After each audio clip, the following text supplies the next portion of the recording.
Yes. Okay, wonderful. So my name is Rafi Sohail and I've been teaching CFA. So we'll be starting with our crash course with IFT. So before we start this info session, maybe you can introduce yourself. Maybe you can talk about level 3. How are you finding it challenging? So if you want to share anything, you can do it right now. Anyone? Maybe you can start from where you are, and then we can have a general discussion till most of the students join in. Anyone would like to share anything? I'm joining from your live classes. Okay, wonderful. So, yeah. Okay, Vincent, you're from UK. So any experience or would you like to share anything as far as your level 3 is concerned?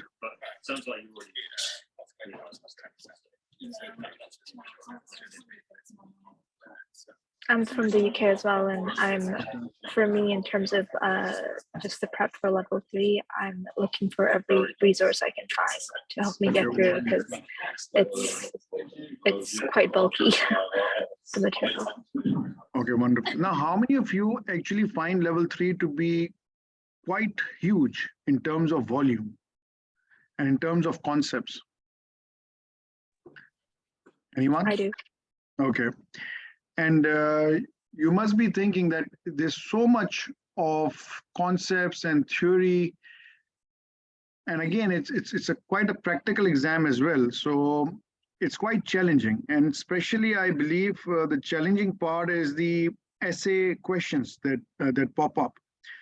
So, okay, Usman, thank you for joining us. Okay, so what do you think is the most challenging part for level 3?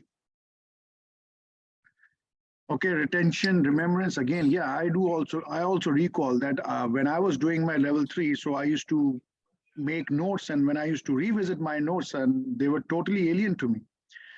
So again, so what can be done about it? Like what can we do to retain those concepts, or even there's the formulas over here as well. And again, most of the students, they say, who have actually cleared level 3 or who are preparing for level 3, they say that the exam might not be containing calculation, but again, don't let that fool you. You would be getting some calculations. And again, if I talk about my exam, it was a mixture between calculation and theory. So anything else which is quite problematic? How many of you find writing the essay part, or the writing the essay questions, that how much to write, how to write, and what to write? Do you find that challenging? Yes, sir, I do. And that's Okay. always like, I failed a couple of times because of the morning session. Okay. Now I think they have changed the pattern. I think now they're going to give you the essay, and the item set questions would be in both the morning and the evening paper. I think that's a good thing that they have done as far as the students are concerned, because students used to find it extremely difficult to complete the morning paper, and the item set paper they used to complete maybe half an hour before the time. Okay, so most of you are already here. So let's start with our info session. So we will be doing a couple of questions later on as well. So I'll just going to give you a simple guide of on how to write the response and all. So let's start with our session. Now, how to clear your CFA level 3 exam? So first of all, there's a science to this madness. I always feel there's a science. It's not like you can just sit in your level 3 exam with all the concepts and you'll be able to clear your exam. I've seen a lot of intelligent people, like extremely intelligent people, extremely good in remembering the concepts and everything, but they don't end up clearing the exam. Maybe most of the time, they were not able to finish the morning paper, or they were not able to manage the time. So firstly, the main problematic point is the essay question. Now, up till now, obviously, you know that level 1 and level 2, it was item set.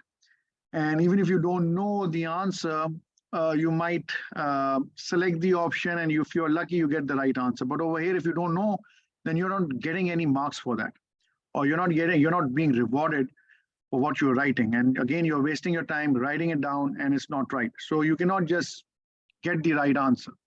So you need to know what you're writing. Now, first of all, that's the problem. Secondly, people don't read the question carefully. You need to read the question carefully. And most of the time, the students, they make their own assumptions. They jump onto conclusion.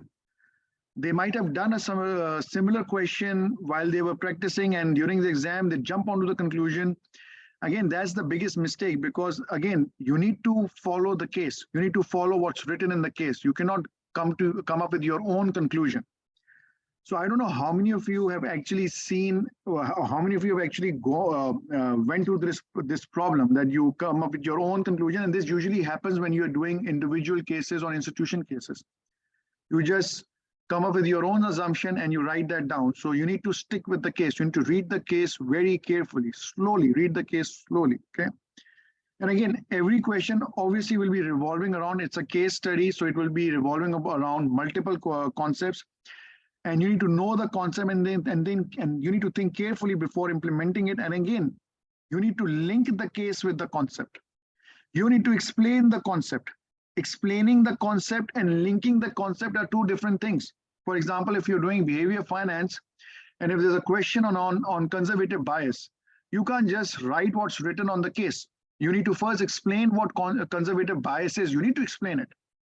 And then you need to link it with the case. It's not just you write what's written in the case. It will not be rewarded. You're not going to get any marks for that. So there are 2 points. You need to first explain the concept and then link it with the case. Everyone on the same page. Now, most of the students, they have a problem over here. And please manage your time carefully. You need to manage your time carefully. I can't like help you in this.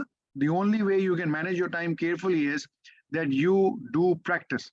And practice over here means that you are writing it down. You're writing your responses. You can't just read the response. You need to write it down. You need to type. Right now it's computer based. You need to type you need to learn, like you need to type your answers. If you're not doing that, then it will be a very problematic point when you're doing your exam. So when I was giving the exam, obviously we had to write the response. So I practiced by writing. I used to practice by writing. So I used to I still remember I have a whole journal that I've use it to write my responses. So while I was writing my responses, and over here you'll be typing your responses, your speed increases. You do not have to memorize the statements. It will come through a flow. It will be flowing to you. So please, you need to manage your time extremely carefully, and you need to complete the morning paper or the evening paper. Right now, the morning and the evening both contains the essay questions. So I think you will be the first batch who would be doing that. Now, before the exam, I always say this: do as many mistakes as possible, because it's just the last leg. You have done level 2, you have done level 1, and this is the last push. And after this push, you will be done with this grueling CFA exam, and you're going to get your charter. Obviously, after working for like 4 years, but the point is you'll be done with your exam. This is the last push. So please do as many questions as you can. So there's a lot of cases on your CFA websites. There are certain past paper questions which are also quite relevant. End of chapter questions, you have to do them. And obviously your blue box example also consists of a lot of key points. So if you have done CFA website questions, end of chapter questions, and if you've gone over the blue box example and also certain past paper questions which are still relevant, I think you're in a good shape to clear your exam. So again, if you're just reading the responses, if you're just reading your answers, that will not going to help you unless you are writing it down or unless you are typing it. And again, as we know that some topics have more weights, and if you are weak in those topics, it will become a nightmare. Now, the problem with level 3 again is that over here, which I feel is that derivative is found in almost all the topics. Have you observed this when you were preparing? Look, hierarchy is, I cannot tell you about the hierarchy, but usually the management, the portfolio management, individual institution, they carry more weight. So I don't know, in hierarchy, they tend to change the hierarchy. So I've seen past paper questions. They used to ask individual institution cases, but they have also asked other topics initially as well. Anyhow, so I don't know what kind of hierarchy they were going to follow in your exam. Now, I think CFA end of chapter questions are, you do them first, end of chapter questions, and your CFA questions, CFA website questions also consist of your end of chapter questions. So CFA website questions, maybe 50 or 60% of them are the same as your end of chapter questions. They have additional 2 or 3 cases. So I believe do your end of chapter questions first, and then the cases which are other than your end of chapter questions and your CFA website, then go over them. In my regular classes, we go over all the cases. We go over the end of chapter questions, and we also go over the CFA website questions, which are not there in your end of chapter questions. But anyhow, we were saying that, I was saying that derivative can be found in almost all the topics. So again, maybe the calculation is not there, but again, the thought process and the theory still applies. And please, before your exam, make notes of your weakness, write it down, write your mistakes, write your weaknesses. And I think, I guess almost like 3 or 4 weeks are remaining for your exam. You will be having enough time. I think if even if you have 2 weeks and you have written down your weaknesses, you have made a notes of what are your weaknesses, it is easier to go over them. Anyhow, I think you are able to select the questions in your CFA website, but again, you can make it. I think the color changes. I think the pattern changes when it shifts from end of chapter questions to your other than end of chapter case questions cases. So I think the color pattern changes. So you can again, you can go over the CFA website question and you can see it. And again, please, there is no easy way out. No one can say that I can teach you level 3 exam. Okay, for level 1 and level 2, it makes sense. But no one in this world can say that, okay, I can teach you how to clear level 3 exam. Yeah, you can, people can guide you, but in the end of the day, it's you. You have to do the questions. Over here in the crash course, I would be selecting questions which I feel are extremely important as far as your exam is concerned. So I've been teaching for almost a decade now. So I understand that what are the concepts that the examiner has to test. They have to test that those concepts. Without testing those concepts, it doesn't make any sense. So I would be selecting those questions and we'll be going over them so that you are well prepared. And this is the at least knowledge you need to have when you're sitting in the examination hall. And we will not only be going over the concepts, we will also be going over to how to write the response. And we will be doing a question later on that will help us find that out. Anyhow, so this is the timetable we'll be following. So your classes will start on Monday, 30th June. Weekdays, we'll be doing fixed income, equity, options, alternative, portfolio management, individuals, and the timing would be 5 p.m. Dubai time. During weekends, Saturday and Sunday, we'll be going over GIBS. The timing would be 9 p.m. Dubai time. And again, weekdays, we'll be going over portfolio management, institution, trading, behavior finance, capital market expectation, 5 p.m. We'll be having no classes on Saturdays. One Saturday, 11th of Feb, we will not be having a class. And then again, Sunday and Monday, we'll be doing our ethics. So this is the format that we will be following. Any questions up till now? Any questions?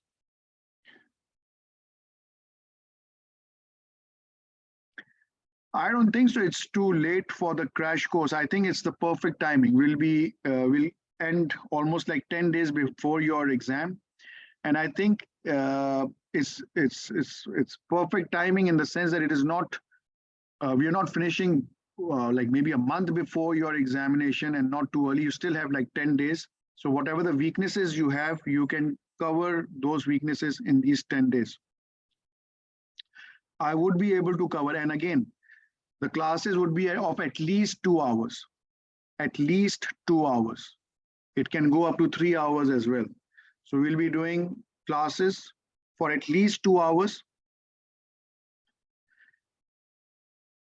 And the invitation, you can contact IFT. So IFT will be giving you the Zoom link. So you need to visit the IFT website and register for these crash courses. I believe the first class you can attend.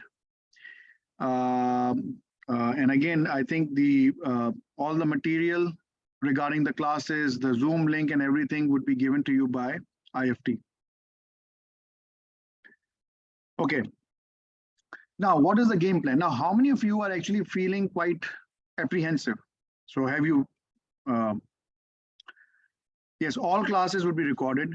So how many of you are feeling quite apprehensive? For instance, have I revised the testable concepts? For instance, if I ask you that, do you remember Granol-Kroner model, Singer-Terrar, would you be able to solve that kind of questions? Are you prepared enough? Have I done enough practice? So these are the things that you'll be thinking about, or you should be thinking about. And what are the key things we'll be doing in the exam? Yes, we will be doing questions today also, maybe 2 questions we'll be doing today, so that you get the feel of what will going to happen in your in the crash course classes. We will be doing some questions. Now, as I've said, I would be selecting questions from your end of chapter questions, past papers, and your CFA website questions, which are other than your end of chapter questions. So I would be selecting questions from the topics that we'll be covering. And I feel that these concepts or these questions are extremely important as far as your exam is concerned. And most of them, they have came in your past paper questions as well. We will be doing those questions. And we will also be talking about how to write the response, what needs to be written. So, and again, the classes will going to help you build the rhythm. Either you do your practice yourself, or either you come to these classes. So you need to start building your rhythm. So before your exam, at least like almost like 4 weeks are remaining, or 3.5 weeks to 4 weeks, you need to start building your rhythm for your exam. You need to start writing the responses. You need to start thinking of how to write the response, what to write, how much to write. This is the time you need to start thinking about all of this. I'm telling you, even if you know all the concepts, you are brilliant, you know all the calculation, everything. If you don't know how to write the response in the correct way, you don't need to be verbose. You don't need to write long essays. You need to be very succinct. You need to be very terse. You need to write short pointers. And that will going to fulfill your criteria. So we will be doing all of that. Now, what are the key benefits? As we have just discussed, these are live classes. You can ask me anything, any point in time. We will be coming up with a WhatsApp group, so you can share any problems in the WhatsApp group, and there will be other students as well. They would be answering in the WhatsApp group as well. IFT will be providing you with high-yield notes, formula books, and we will be staying in schedule, so you can ask any questions at any time. But if you want to ask a particular question, you need to, obviously in the WhatsApp group, you can share that question, okay? And yes, so every class would be recorded. Every class would be recorded, okay? So I think if you are in California, so I don't know what would be the time over there when it's in Dubai, it's like 5 p.m. I think it would be like 5 a.m. in the morning, I believe. Anyhow, all the classes will be recorded. You will also be participating in the WhatsApp group. So you can ask questions over there, and I would appreciate that you guys also participate, other students also participate in the WhatsApp group. This will going to increase your knowledge base as well. So if someone is asking you a question, you go over that question, you try to write the response, you think about it. Everyone on the same page. Again, we'll be having, this is our schedule, we'll be having around like 1, 2, 3, 4, 5, 6, 7, 8, 9, 10, 11, 12, 13, 14 classes. So we'll be having 14 classes, and each class would be for like at least 2 hours. Okay. Now, let's do some practice. Now we have a question over here, and this is from your fixed income. Just give me a second, guys.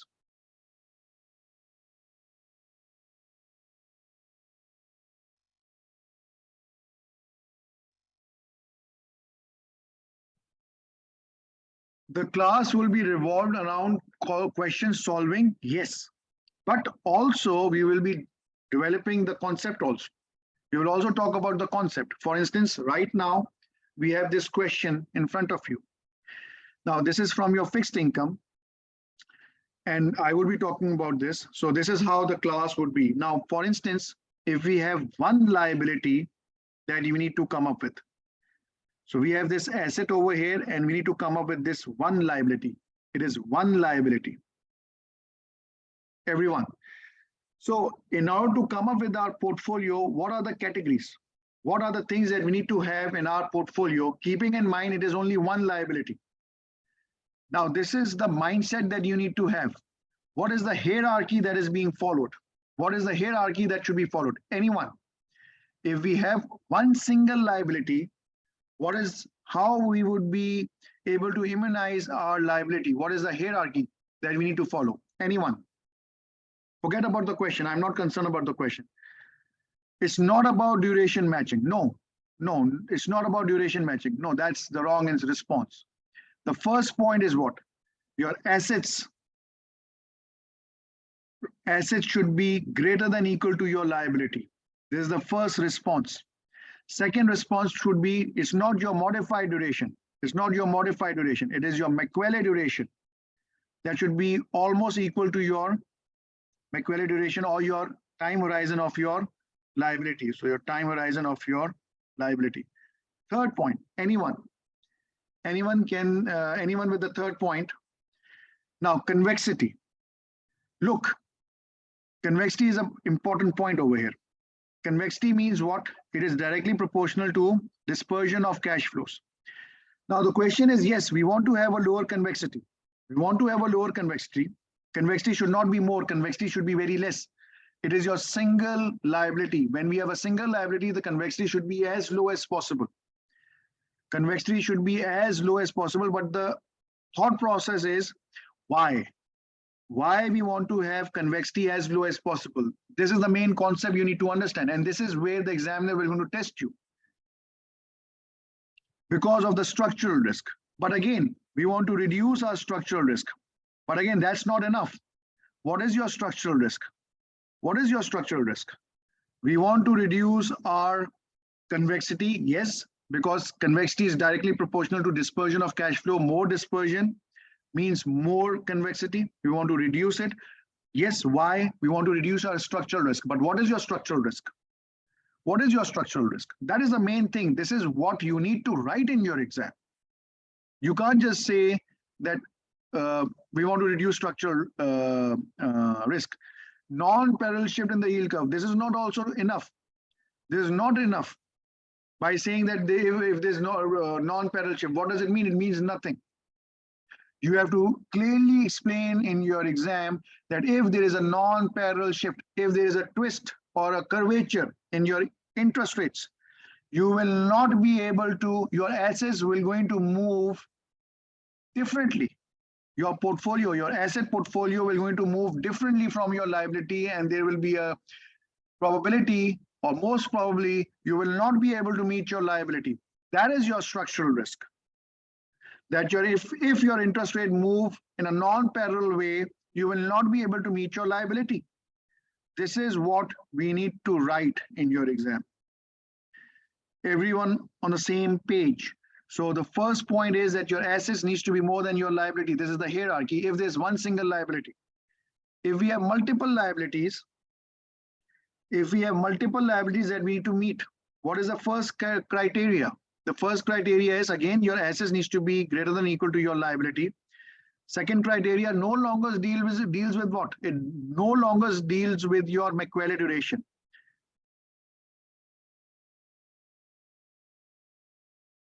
Look, I will be telling you what needs to be written. So obviously you can't just write everything. You need to write with like what kind of question they've asked. Second criteria is what?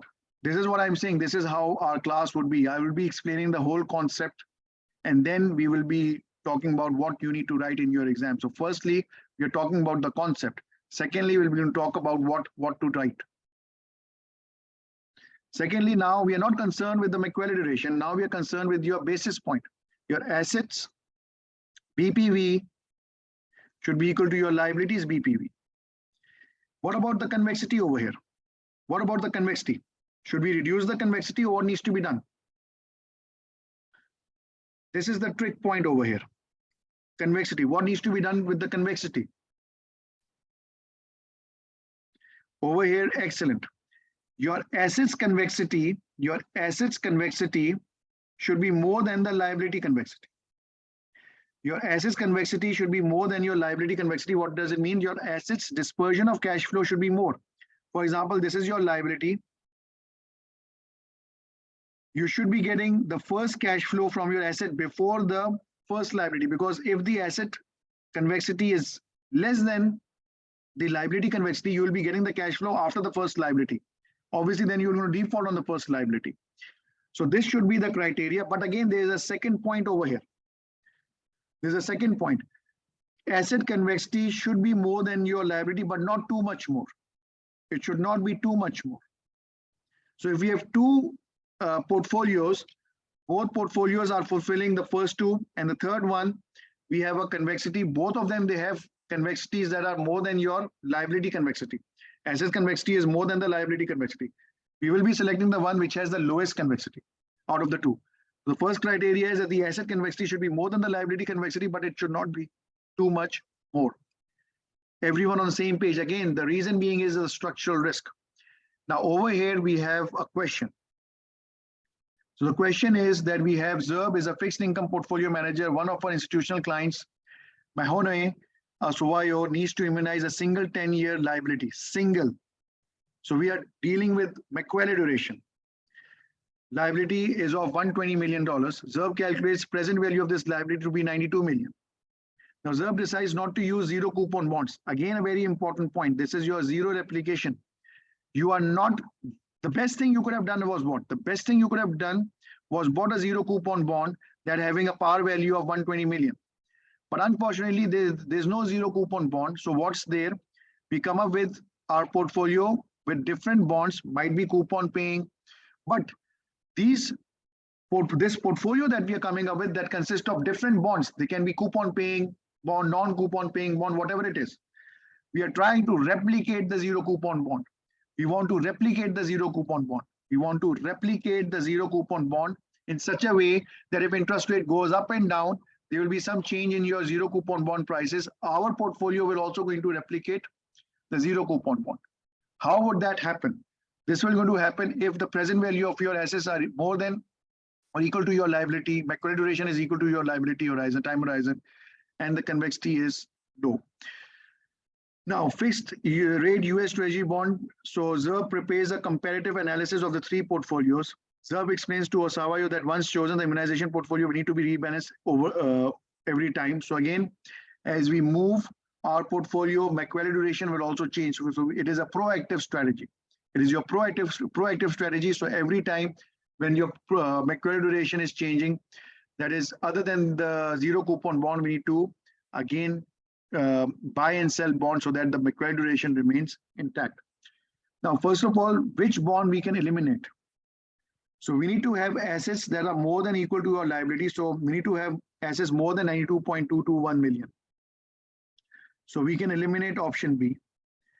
Now, over here, the Macquarie duration should be almost equal to that of the time horizon of your liability. So 9.57 is a bit off.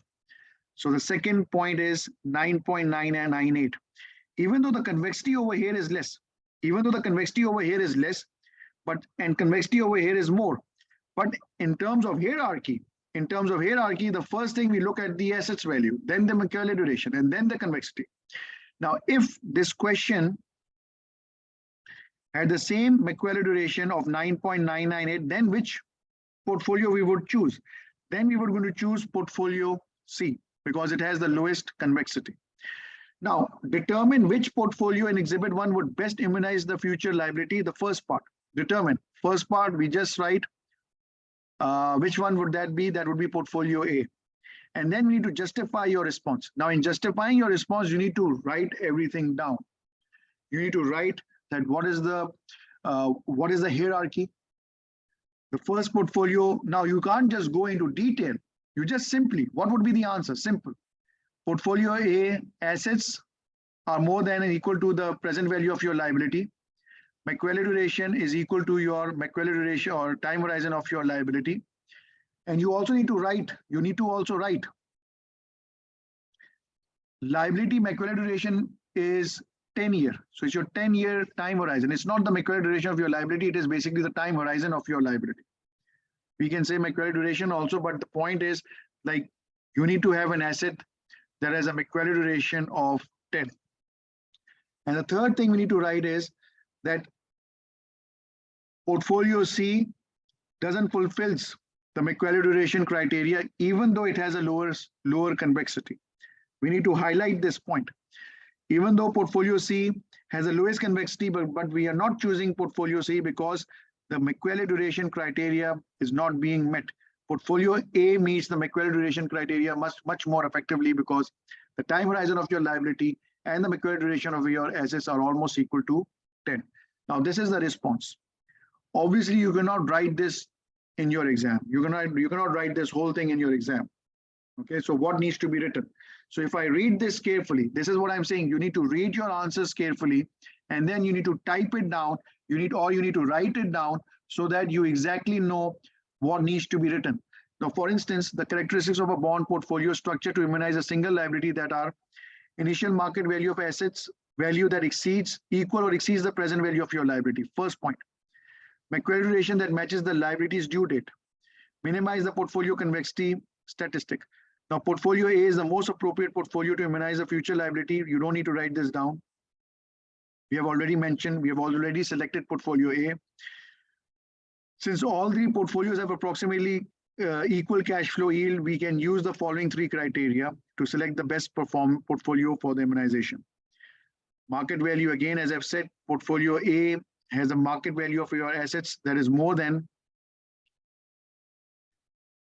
Yeah, so you need to write this down in the bullet form in your exam. So you need to write this down. Your portfolio A assets are more than your liability. 92.33 is more than 92.22. But we have to tell that why we are eliminating portfolio B. We have to tell this. Portfolio B doesn't cut the criteria because it has assets less than your liability. Simple pointers. Macquarie duration 9.998 is closer to your 10-year time horizon for your liability. Again, we need to write this down that portfolio C doesn't meet this criteria because the Macquarie duration is not equal to 10. And convexity, again, important point over here. Convexity, yes, it needs to be minimized. For given levels of Macquarie duration and cash flow yield, smaller convexity is preferred to minimize structural risk. Minimizing convexity is the same as minimizing dispersion of cash flow. When considering portfolios with similar Macquarie duration and cash flow yields. Now, reducing the portfolio's dispersion reduces its structural risk. Now, what is your structural risk? You need to explain this. In your exam, you need to tell this down. You need to explain the concept. You will not going to get full reward if you haven't explained structural risk, when you haven't explained convexity in your portfolio. So simply in one pointer, you have to write this down. Structural risk is, what is your structural risk? If there is twist or non-parallel shift, if there's a curvature, then the assets will not be able to meet your liability. Then the duration gap between the immunization portfolio and liability create duration gaps. Now, what is your duration gap? Duration gap means that your assets and liability will not going to move together. Portfolio C has the lowest convexity. You need to tell this down. You need to write this down that even though portfolio C has the lowest convexity, but because it doesn't fulfill the Macquarie duration criteria, we will not going to select. Portfolio A has lower convexity, the second lowest convexity as compared to portfolio C. But again, you need to write this down in your exam that why A assets are more than your liabilities, why A in terms of Macquarie duration is equal to your time horizon of your liability. What is convexity? Why we want to reduce convexity? Structural risk is there. And C, even though it has the lowest convexity, but we were not going to select because it has the duration is not meeting 10. That is the reason why we are selecting portfolio A. You need to write this down in pointers. It is not difficult. Any questions? But yes, here they haven't mentioned explicitly that, you know, there's a hierarchy. You But know, you market need value to, and yeah, but you need, but this is what you need to know. There is this hierarchy. I'm telling you, there, you go read the test. Yes. No, I understand that, but I'm guessing it's implied in the answer that, you know, we're Yes, you need to show prioritizing the duration. So they have 1, 2nd, and 3rd. I understand they haven't used the word hierarchy, but Yeah. this needs to be followed. Okay. Everyone on the same page. Now, if the hierarchy wasn't being followed, then again, it will become quite confusing. You need to know this hierarchy. Now we have this second question. This is actually your 2018 past paper question. Question 7 from 2018. Again, 2018, and you had 5 minutes to do this question. You had actually 5 minutes to do this question. Now think about it, that like in order to write the correct response, were you able to do that in 5 minutes? Like, will you be able to do that? So you need to think and you need to answer this yourself now. Now over here, we have this duration gap. Now duration gap means what? That your BPV liability is not equal to the BPV of your assets. Yeah, so this is challenging. This is challenging. In 5 minutes, you need to read the question, think about what you need to write, and obviously write down the answer. This is the reason why I'm saying certain concepts are more important. I don't know how many of you have read the book Animal Farm. In that book, there's a very famous saying that all people are equal, but some people are more equal than the others. It's a very, very strange saying. But again, I always say all concepts are of equal importance, but some concepts are more important. So in your exam, they cannot make an examination paper without testing this concept we just did. They have to test this. And they most probably will going to test this. Okay. Now, we want to have asset BPV equals to your liability BPV. And what is your BPV? That is your money duration multiplied by 0.01%. Over here, they have given you the liability present value is this much with the duration, modified duration of this much. This is the value of your assets and the modified duration is this much. You need to understand what is the thought process.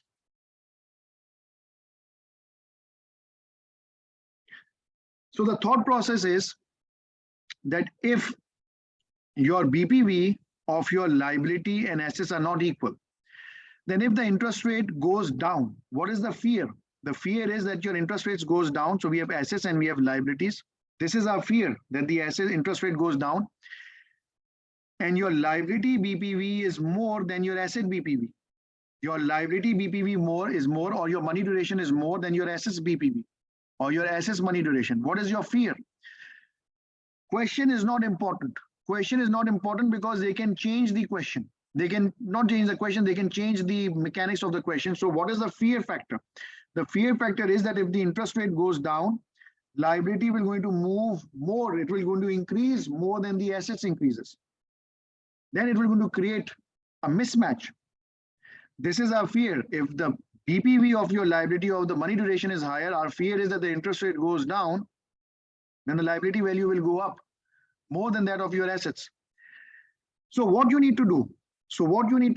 You need to increase what? You need to increase the modified or money duration of your assets. How can you do that? How can you win when the interest rate goes down? How can you win when the interest rate goes down? So there are two ways. Either you can go long or buy the futures contract. So on the fixed income. So when the interest rate goes down, the prices of the future contracts will go up. So you don't do benefit. Or you can get into swaps. What kind of swap you will get into so that you're going to win when the interest rate goes down? You become what? You become receive fix and pay float. This will going to happen when the liability BPV is more than the assets BPV. This will going to happen when your liability BPV is more than your assets BPV. But if they reverse this, If they reverse this, that your liability BPV is less than your assets BPV, then everything would be reversed. And you're not going to take a long position in your futures contract. You need to take a short position. And then you will not going to pay float. You want to receive float. So this thought process needs to be there. Now over here we have assets. Money duration of your asset would be how much? 92,749,570 multiplied by 9.107. And your liability money duration would be 917,32436 multiplied by 8.867. Even though in money terms, your assets are more. Your assets are more. Okay, so your assets are more. So what do you think would going to happen? So if I multiply all of this, what do I get? I get liability money duration to be 813,391 and 510. And your asset BPV would actually, money duration would actually be much higher, much higher. You can multiply it by 0.01% or you don't multiply it, it doesn't really matter. So again, and your money duration of your portfolio of your assets is 844,670 and 334. Now, what is the most important point to understand over here? Now, just without even solving for this question, even if you don't solve this question, we know one thing over here, that assets BPV is more than your liability BPV. We need to buy futures contract or we need to sell futures contract. We don't need to buy now. No, buy is no. When do you buy? You buy when the liability is money duration or your BPV is more. When the liability is more, liability is much more sensitive, then you buy the futures contract. Over here, your assets BPV is more. That is what I was trying to say, that in the exam, they might switch it. So how many futures contract you need to buy and sell? So the formula, again, if you know the formula is okay. So liability BPV, you need to multiply it by 0.01%. So multiply each by 0.01%, you're going to get 81,339 and 84467. So 84,467 minus 81,339 divided by futures BPV. So they've already given you the futures contract BPV value. And obviously your liability BPV is less than your assets BPV, you already get the negative sign. So negative sign means what? Then you need to take a short position in your futures contract. But again, using this formula is not the point. The point is that you need to understand that when your liability BPV is more,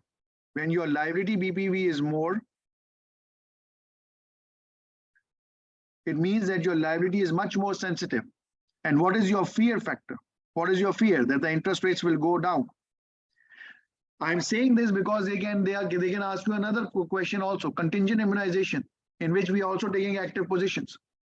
We are over hedging or under hedging. In that particular case, now over here, if we believe that in this particular case, what is our fear? In this particular case, our fear is that the interest rates will go up.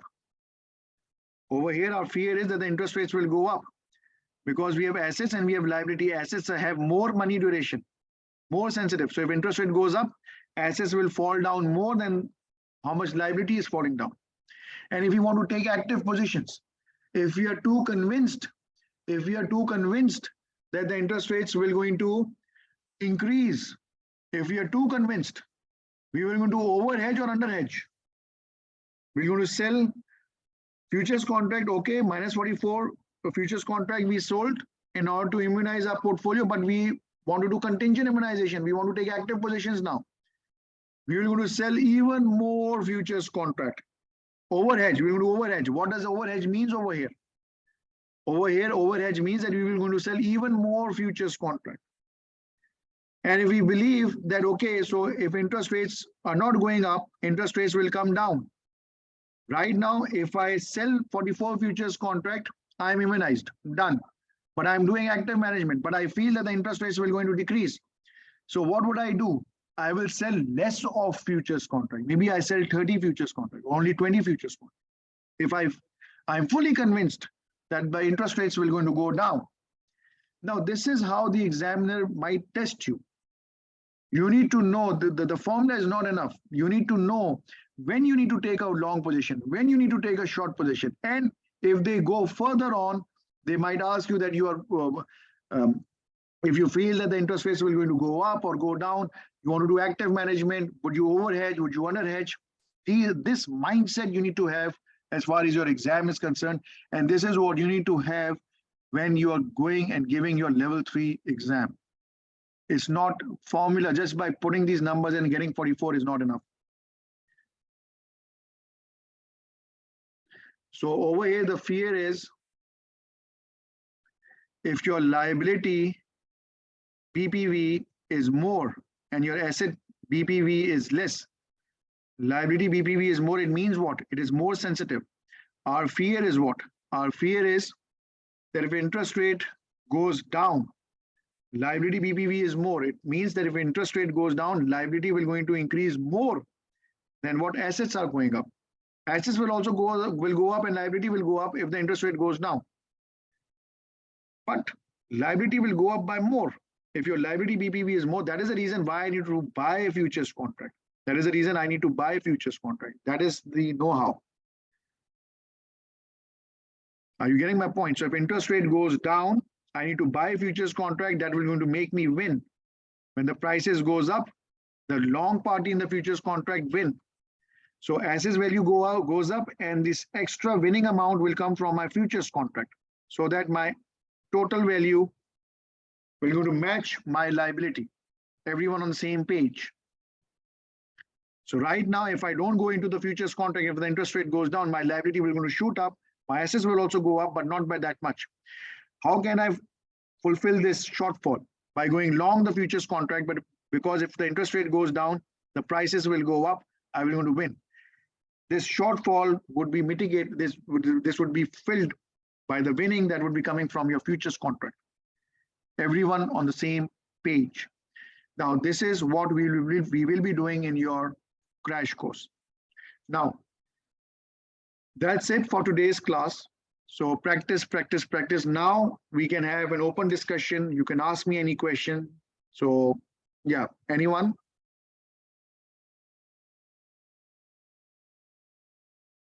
Yeah, I was just saying, yeah. Can you hear me okay? Yes, I can hear you. Yeah. I wanted to, so when you did the earlier question, right, we've proved that portfolio A was the correct choice. Why do we need to justify why the others are incorrect, right? Because that you're just losing time justifying or talking about the others. Like no, we are not talking about the others only. We're not talking about the others only. We are giving the reason. We need to justify. Justify is not just by writing it down that the portfolio A assets are more than the portfolio B assets are more than the liability. But we need to justify that why we are also not including portfolio B, because the first criteria is not being fulfilled. Justify.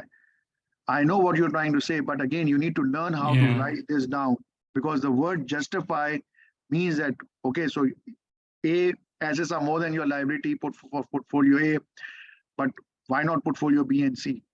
You need to justify, you need to give the rationale. So you need to think about it. Okay. Yeah. Anyone else? You need to tell them why, what is convexity? What is the problem with convexity? You need to tell them why lower convexity. You need to also tell them about structural risk in very like in one pointers, like 1 point. Structural risk is what? Non-parallel shift in the yield curve. Hence, we will not be able to meet your our liabilities. Simple, done. Portfolio C, problem is Macquarie duration not equal to 10. Done. Finish. And then portfolio A, despite A has more convexity than C, but because C doesn't fulfill the Macquarie duration criteria, we have eliminated C and we're going to go for A. Simple, 1 pointers. This is the reason I'm saying that you need to start practicing how to write the response. Because if you do not practice, and I'm being very serious about this because I really want you guys to clear the exam. And the whole rationale is that if you do not practice, then you will start writing essays. You will start writing paragraphs. That is not required. You just need to write pointers. Okay.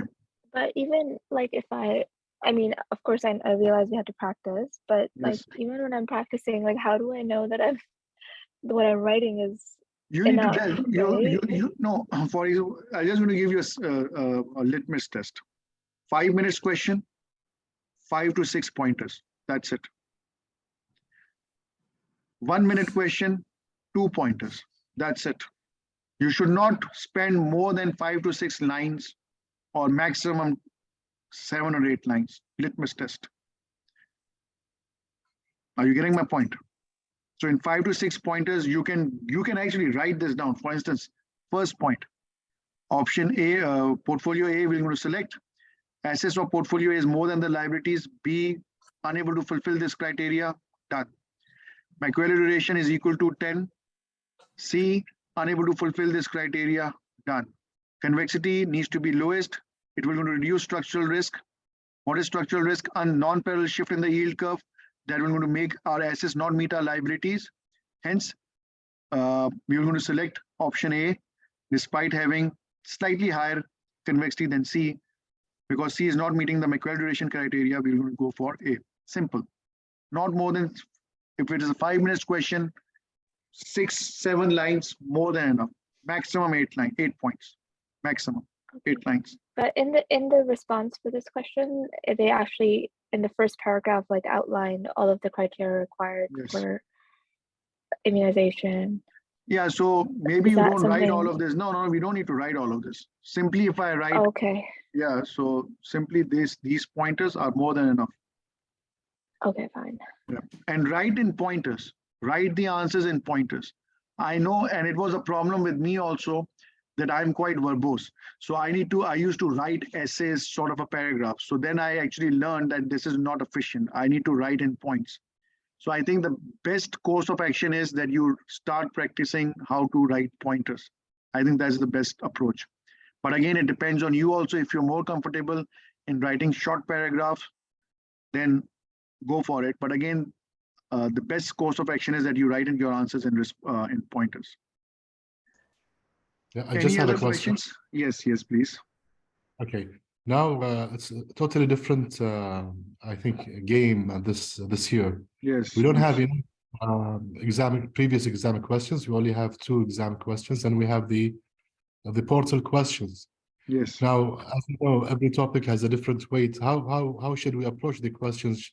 Shall we divide them by weight and answer the questions, the online questions, and then go to the exam? I think that's okay. So if strategy? I feel that this is level 1, level 2, it makes sense that okay, so maybe FRA has higher weight, whatever. But in level 3, you can't do that. In level 3, forget about the weights. Forget about the weights.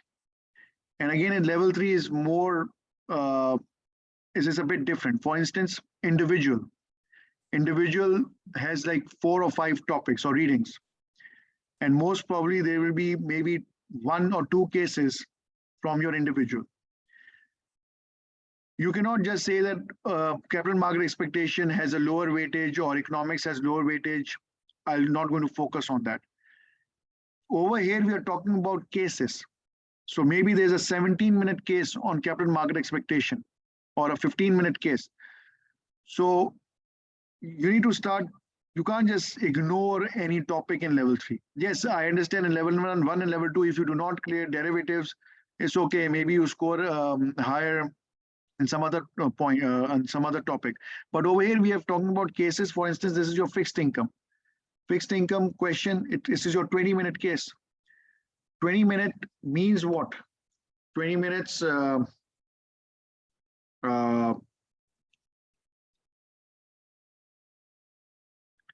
it's like 5% of your entire paper. But the point is that if you are unable to solve this question, you're losing marks. And this is your essay paper. Either you get full marks or either you will not be getting full marks. So I don't think so. It's a good strategy to try to focus or try to learn those topics which have higher weightage. I think you need to give equal weight to each topics for your exam. So don't do this mistake.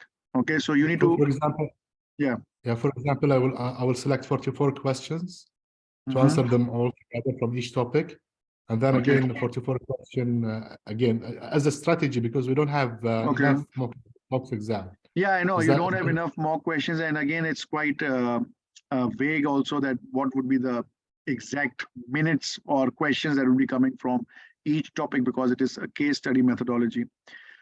I think you, the point is that you just, yes. Regarding the weighting, I absolutely agree with you. One of the exams, I remember we had unexpected topic to appear in the morning. It can happen. Yeah, it can happen. So it can happen. And unfortunately, if you don't do that, then you're going to lose like 10, 20 marks. Yeah, and then it will become extremely difficult for you to clear the exam. Now, previously, what used to happen was that students, brilliant students, they might be getting 90% in their item set, more than 90%. In the morning paper, just because they were not able to manage the time, they used to unable to complete one and a half, two questions. They used to leave it blank. It would then obviously the probability of them clearing the exam was almost negligible. So don't do this, okay? So focus on each topic. Focus on each topic. Yeah. So anyhow. So, sir, what you just said. Yeah. So what you just said, I just wanted to elaborate on that. Yes, that's exactly what results I get. Okay. I usually fail in the morning section because of the time management issue. Yes, and I take too much time to read the paragraph. And by the time I answer, and then I'm feeling like, hey, I'm far behind. And that's always kind of rush me up, and then I can't finish the paper. And that also starts affecting your other questions also. Yes, yes. Yes, it starts to affect the performance on other questions, because it's not about the fatigue, then it's more about the anxiety that's there, that I'm unable to finish the exam, and then you actually collapse. Anyhow. So what can I do to overcome this issue? Okay. Do you practice through writing or typing? Yes, yes. Okay. So were you doing this previously as well? Not really. Yeah. So you need to, this is the only way. The only way I think is there's no easy way out. There is no easy way out. I went through the same problem. I used to read the answers. Then I used to rewrite the answers in my own words. And again, you need to also understand that for me, it was even more difficult, because I need to translate, not translate, but for me, English is not my first language. So I used to translate it, or maybe used to write down in pointers. So I used to summarize it for myself. So I think you need to go read the answer and make it a point that how can I summarize all of this in few lines. And you need to understand that, okay, what is the most important aspect over here, which I cannot leave. Write that down. And you know what will going to happen? In your exam, same concepts will going to be tested. In your exam, if you have done this maybe 1 or 2 times, you will not be spending time in how to phrase the answer. The phrase will already be there, will be there in the subconscious. So you will just going to copy and paste in your exam if you have done this practice. If you haven't done this practice, then you will start to rephrase the answers or phrase the answers in your exam. If you have done this practice, read the answer, summarize it in your own words, then the answers will already be with you. So you can just copy and paste in your exam. Are you getting my point? This will going to save you time. Yes, I do get the point. And I can see that, when I practice more, I write much better and to the point. Yes, excellent. When is the ideal time to start practicing? Sorry. Considering that there's only 3 days left until the start of the crash course, what do you suggest that we do over the next 3 days, finish our readings, end of chapter questions, or start practicing the CFA exam to maximize the value that we'll get from your crash course? Excellent. So good question. I don't know how you are preparing. Okay, so how you are preparing, right now, what you are doing? So I've been reading and doing some end of chapter questions, but Okay. I still have like a couple readings to finish. So how many, so from where you are reading? You're reading the curriculum or you're using some prep provider? I'm using some IFT notes. Okay, you're using the IFT notes.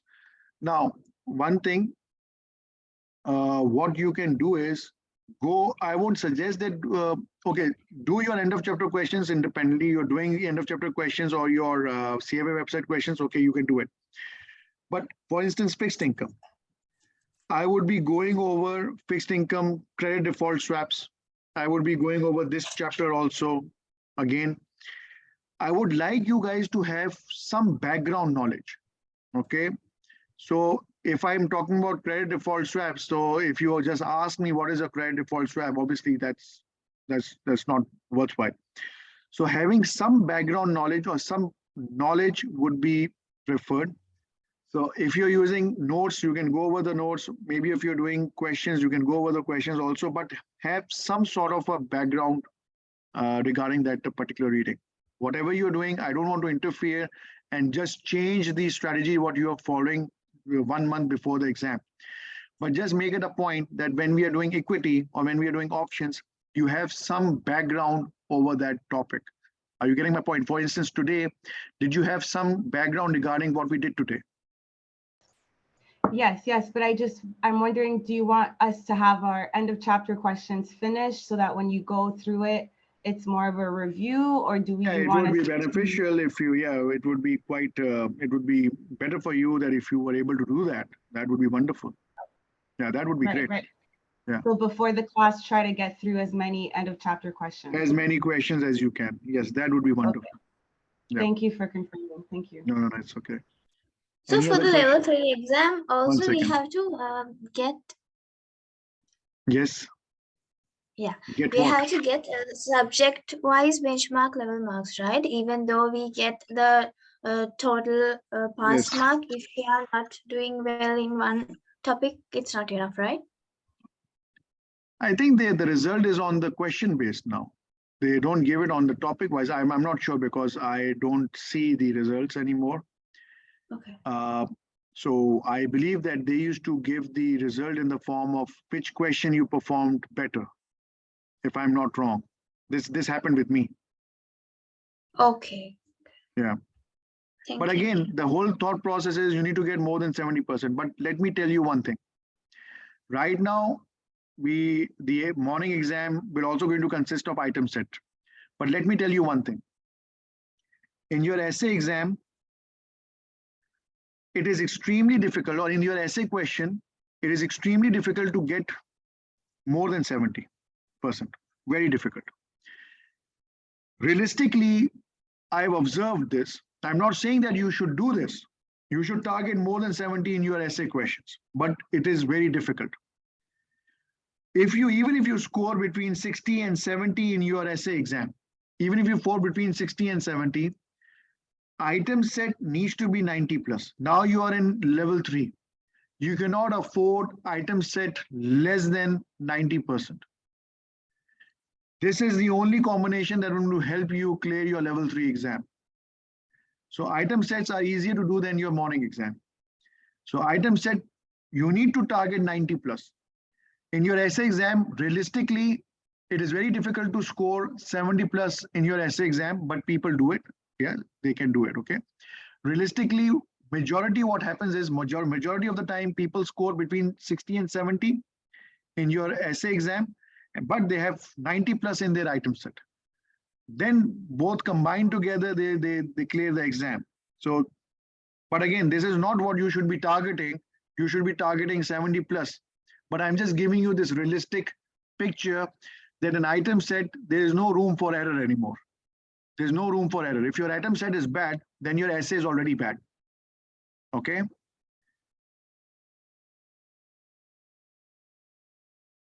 Any other questions? And I'm telling you, level 3 is. Hello. Yeah. Hi, Rafil, this is Sandeep. Actually, I had one question is like, can we have any pattern from the past exams, like from which chapters they ask more into the AM session? Yes, we will be Because doing there are few chapters like those are very difficult to pick up in terms of writing in the AM session and remembering all the points. Like there is a one of investment manager selection that is a lot of theories Yes. there and difficult Yes. to Yeah, I understand. But again, you need to have the core retain. concepts. Core concepts needs to be there. If you know the core concept, I think you're good to go. I still remember there's this type 1 error over there as well. So I Yeah. don't know how many of you remember if type 1 error, how can I find type 1 error immediately? That is simply your level of significance. Simply level of significance. This is coming from your level 1. This is a concept you need to know. Okay, so if the level of significance goes down, your type 1 error also goes down. Now, obviously, if you are reading this in your exam and this question, actually this question came in the exam in the past paper in 2013 or 2015, I don't know. 2015, 2014 or 15 or 13, I guess. But anyhow, the point is that if you are reading the question and immediately this comes like type 1 error and you are unable to recall this, then again, there's a problem, right? So you need to know the concepts. Concepts needs to be crisp. Simple concept is what type 1 error is your level of significance. They might have made a lot of stories, but in the end of the day, that is what you need to use. So yeah. Yes, I think you are right. There are few concepts which we can really internalize, but there are many things in many chapters. Like we cannot retain everything from that's the whole point. every That's chapter. The whole right? point. That's the whole point. As I've said, there are certain concepts which are more important than the other concepts. So they have to use, those concepts needs to be tested. Your exam cannot be made without testing those concepts. So that is the whole purpose of this crash course, is that I would be using obviously my experience regarding, like I've seen 20 years of past papers, but most of them are not relevant anymore. But I know that there are certain concepts which you need to know as far as your exam is concerned. And that will be our main focus. That, for instance, like when we talk about institution, when we talk about pension, what are the core things you need to know regarding pension? Your pension would be revolving around few concepts. For instance, your pension would be revolving around workforce characteristics, your plan features, profitability of your sponsor, common risk exposure. So these are the certain points the question will be revolving around. Obviously, there's so much of theory, but all of that cannot be tested. So the core points would be tested, and that's the whole purpose of this crash course. Yeah, I think that would be helpful to and to get that guidance, because in these last days, confidence level really comes down when we think about, do we retain everything or not? Look, it's not about retaining everything. Nobody in this world can retain everything of level 3. You need to understand this also. When I was giving my level 3 or anyone else is giving level 3, nobody knows 100% of level 3 curriculum. But you do need to have a practical knowledge of how the questions are framed or how the questions are made, or you have done ample practice. You tend to know the pattern. You tend to know what is more testable. This is the most important thing as far as your level 3 exam is concerned. So when I was giving my level 3 exam, I wasn't an expert. My knowledge base at that time was maybe like 30% of what it is right now. But still, I was able to manage the exam. The only reason is that I did past paper questions. I did end of chapter questions. And I was able to come up with the mental framework that how the questions are framed. What are the most important points? If you know that, and you can only know that if you've done practice. If you're able to retain that also only, if you're able to retain only those things that you have done in your end of chapter questions and your past papers, I think you have a very good chance of clearing your exam. And let me tell you, it is more of the anxiety that kicks in your level 3 exam. It's not about how difficult the exam is. Exam is not too difficult. It's more about the anxiety that kicks in, that you're unable to complete the question, the time is getting shorter and shorter. That is the most problematic thing. It is not the concept or the test or the material, but the pressure that kicks in. Yeah. Yeah. And Anyone? in your Yes. classes, would we be doing the only selected questions which are more testable, right? Not Yes. all the questions No, from not end of the all, chapters. but not all of them, but I would be like, there's also overlap also, right? So there are so many, there are a couple of cases where the concepts are overlapping. I won't be doing those concepts which are overlapping or those questions which are overlapping. I would be Okay, yeah. selecting key concepts. Okay, yeah, I think that makes sense, right? Yeah. Anyway, anyone else? Yeah, I have one more question. Yes, please. Yeah, like I finished one round of the material. Okay. And now I'm ending up reviewing it back again because I don't remember anything.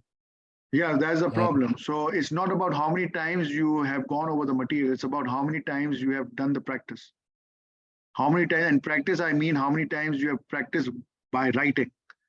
That is the only way you'll be able to retain the concepts. I did level 3 2 times. When I did my level 3 first time and I was going back again, I didn't remember anything. This happened with me also. But it's not like everything is lost. You have done the right thing. You have gone over the curriculum once, and I understand this will going to happen that you might not be able to recall everything that you learned. Once you have done with the curriculum, then you start practicing. This is the point. That's the point where you start actually learning. And that is the point where you actually start able to retain the concepts. This happened with me. This was going to happen with everyone. So right now, 3 to 4 weeks are remaining. Don't go and sit and start reading the curriculum once again. That will be useless. Jump onto the questions. Jump onto the questions. Start doing questions. And if you have any mistakes, go refer to the curriculum. That is the best course of action that you can do right now. If somebody is saying that, okay, you can spend 2 hours reading the curriculum, no, forget about that. Time has gone. 8 hours, if you have 8 hours, do 8 hours practice. If you have done any mistakes, go refer to the curriculum. You have 3 weeks or 4 weeks. This is the best course of action that you can do. And that will going to maximize the probability of you clearing the exam. Jump on to the questions. Do you think we have ample time? Like if, for example, today I finished reading all of the curriculum, I've done everything. Yes, once, of course. And you think it's ample time? Course, you have, definitely. I always think that even if you have like 1 day is too long. If you study like with a lot of conviction in 1 day you can cover a lot of things. And if you're doing questions in 1 day, you can do a lot of questions and you can cover a lot of concepts and topics in 1 day. I think if you have 3 weeks, 3 weeks are good enough time. Good enough time. If you're able to spend 8 hours a day, diligently you are doing the practice, I think you can achieve a lot in 1 day. You can achieve a lot. Yeah, don't be afraid of that. And again, forget about the question again. Forget about level 3, whatever it is. I'm just saying one thing. Please don't be afraid of level 3 exam. Don't be afraid of that. If you are afraid of something, if you're fearful of something, again, something bad will going to happen in that day. Forget about the anxiety. Forget about, okay, I need to write it down. It's so difficult. Forget about that. You don't need to think about that right now. Just think about that, okay, I need to do like 10 cases a day. That's it. And don't fear level 3 exam. You'll be surprised. You'll actually be surprised. Now, there's a reason why 50% of the people clear level 3 exam and 50% of the people, they don't. But 50% are clearing the exam. It's not rocket science in the end of the day. It's just, you need to have some discipline. You don't need to be afraid of the exam. Forget about the result. You clear the exam, don't clear the exam, that's something later on to worry about. That's about it. Yes, any other questions? Yeah, yes. Rafael, I just want a last advice from you from today is that I have not read anything for the behavioral finance as well as the ethics. So what would be the best course of action to cover these topics in terms of reading? Like, I know I should not go to the curriculum and read the whole chapter. You don't have time to read the behavior finance. You just jump onto the questions. Okay, you do one thing, you do end of chapter questions for each bias, at least read. It won't take much time from the curriculum. For each bias, read the first 2 paragraphs. I think they've done a very good job in summarizing that. Okay. Sohail, this is Karthik. One query. I have got GIPS, that is global GIPS to go with. How to go about it, because it is fairly intimidating. Okay, now GIPS, you need to have a certain mindset. You can't memorize everything.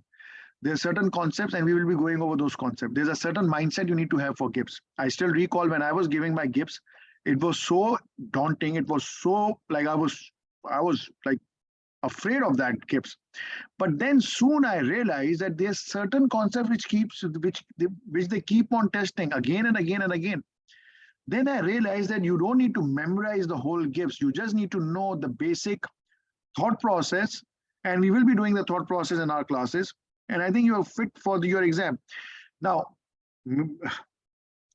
obviously, when I was practicing, when I was going over, when I was doing my preparing for GIPS, during the exam, I'm just telling you one thing. GIPS will become so easy if you come up with if you know the mindset of GIPS, of what is the structure for GIPS. I still remember that I didn't read the case. I just read the questions. While I was reading the question, I was able to find out or crack the code that what would be the right answers. Then obviously I read the case as well, and majority of the time, like, I was right. So it is about a certain mindset you need to have as far as your GIPS is concerned. For instance, there will be one question. The first question will be on what? The GIPS is on the firm-wide basis. It's not for a particular composite. This concept would be tested. Now you can go read the whole book of GIPS, like take 1 month to read all the GIPS requirements and everything, recommendation. But I know for one thing for sure, the first question will be on what? It will be that the GIPS is on the firm-wide basis. It is not for a particular one composite. Period. This concept will be tested, and so on and so forth.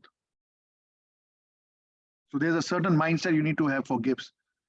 I understand nobody can memorize all the GIPS requirements and recommendations. That's not possible. But there are certain points or certain concepts over there they keep on repeating. Yes, anyone else? So if the classes are held 5 p.m. Dubai time, will they be available, like the recorded version? Will it be available in the same day? In the same day, you will be getting the link on the WhatsApp group.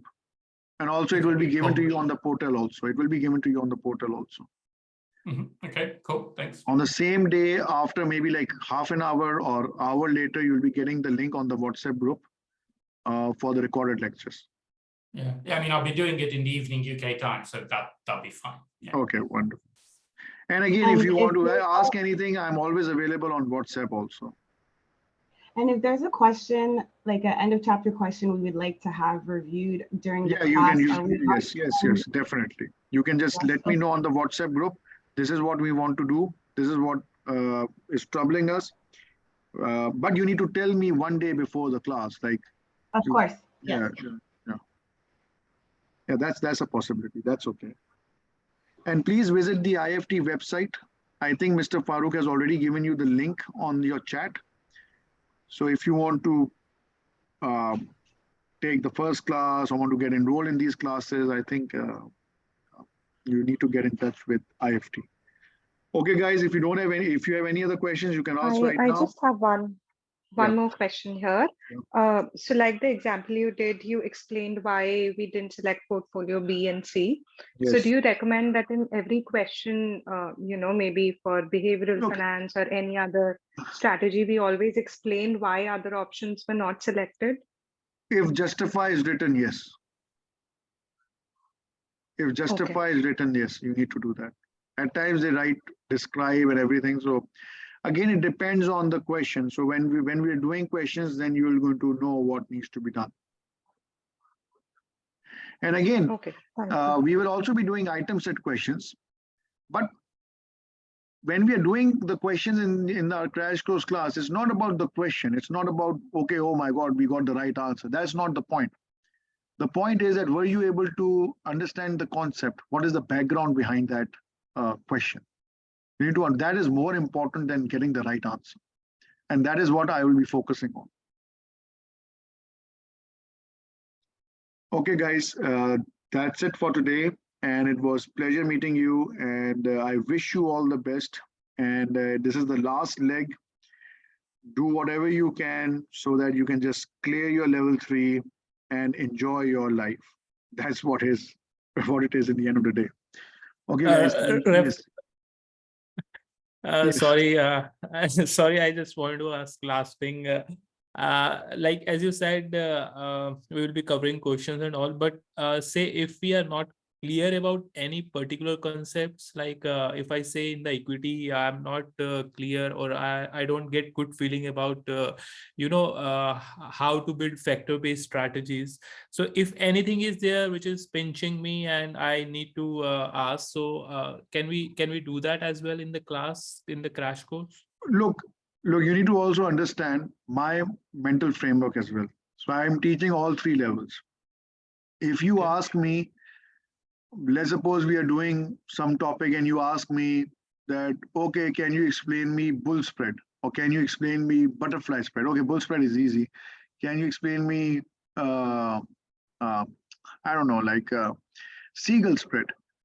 Well, okay. I can, but again, I need to, like, I'm not a robot. Like, I cannot just answer it you then and there. So I need to also think about it, right?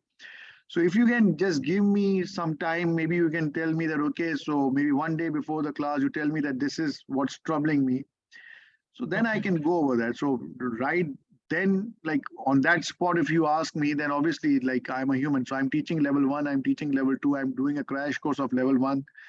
So it's not like I'll be able to answer that then and there. Yeah, I totally understand, Rafael. I just wanted to know that, yes, there'll be some procedure so that we can deal with that. Yes, of course. You just let me know that this is what is troubling me, and then we can think about it. Obviously, then we're going to go over that. Okay. Sure. Thanks. Okay, guys. Thank you very much. Have a good night. Take care, or good day wherever you guys are. Take care. Bye-bye. You too. Bye. Have a good day. Thank you. Thank you. Bye-bye.